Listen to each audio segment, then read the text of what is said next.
Everybody should be very concerned and be doing their best to keep all their eyes on DC right now. We are in stage 3 to stage 4 of fascism, or an experiment of fascism in DC. Um, I want everyone to be aware that stage 3 is arrival to power, stage 4 is exercising that power. So, stage 3 is police presence, heavy police presence, suppression. They're trying to suppress protests by having that heavily police, right? Stage 2 is rooting an idea, manufacturing a crisis.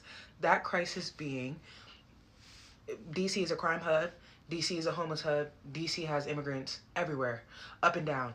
DC's all these bad things, right? And the rhetoric from the US government that has come out has said, we are trying to protect law-abiding citizens. If I remember correctly, that's the rhetoric being used. That creates an other and a us. That creates a group and an outgroup. Outgroup wants to harm group. That's how people are seeing this, right? So we're manufacturing crisis. We're using that crisis that we created to exercise power to protect underneath the guise of democracy, right?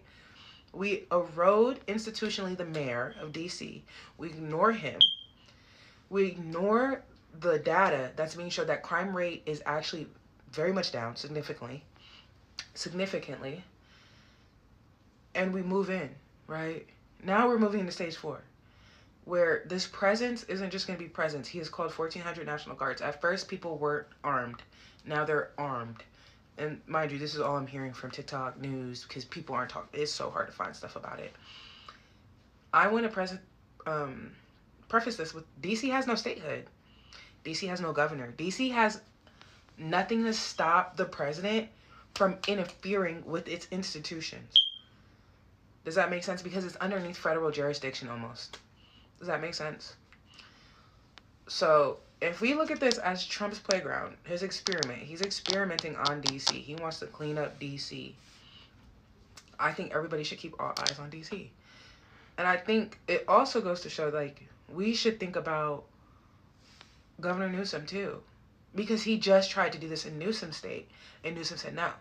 And the courts blocked it. And they said, we agree with Newsom. This is unconstitutional. You got to stop. He had to pull them out. Do you see the difference, right?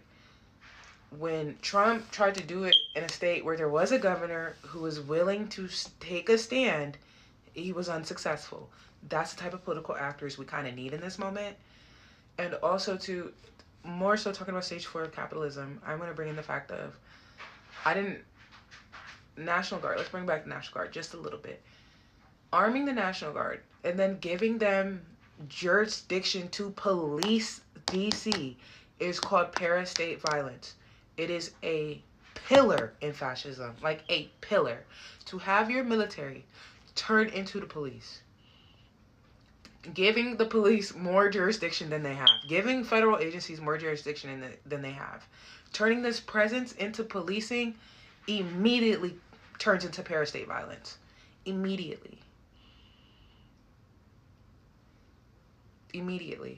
I just want everyone to look at it in that aspect of, this is happening in DC because number one, they don't have statehood. He tried it somewhere else and he got told no.